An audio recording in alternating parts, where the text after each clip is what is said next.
Welcome to Advanced TV. I'm Louise Pennell and I'm joined by Kate Williams, founder of Pistol PR. And I'm here to share how to set up a consultancy. What made you take the leap of faith? I visited New York a few years before I moved here, and like everyone, fell in love with it. After a few years of being a lawyer in Sydney, just thought it was crunch time.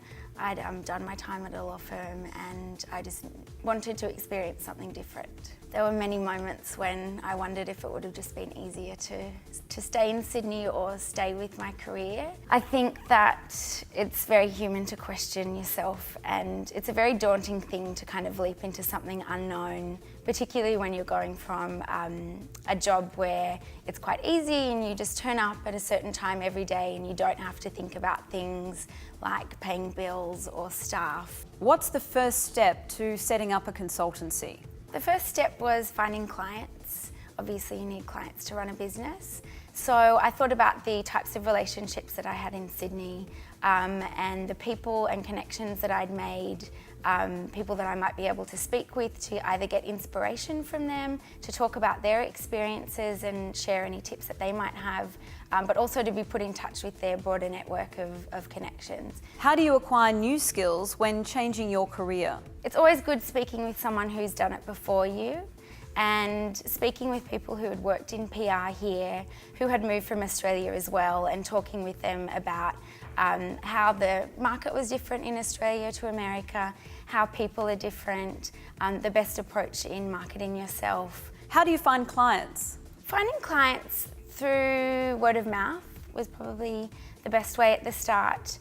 The brands that I worked with also have people in the creative field who are asking them who was working for them in the US. So that was a really good way because they could receive honest feedback about the work that I'd done and have that recommendation.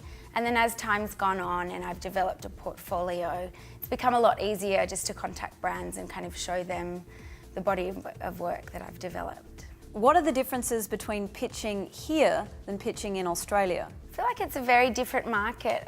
Australians are quite different culturally to Americans. In Australia, I don't know whether it's because of tall poppy syndrome, but people tend to be a lot more humble. Whereas I found moving to New York, you really do need to be quite confident in talking about yourself and your skills, and you need to be quite proud of talking about your achievements. When do you know when it's time to expand? It was time to expand when I had developed my new skill set and when I felt really comfortable working in the US market, and when I'd achieved enough goals for the brands that I started working with, and then I felt confident that I could replicate that success for other brands. Is selling the key to being a consultant? I think it's really important to know how to sell yourself.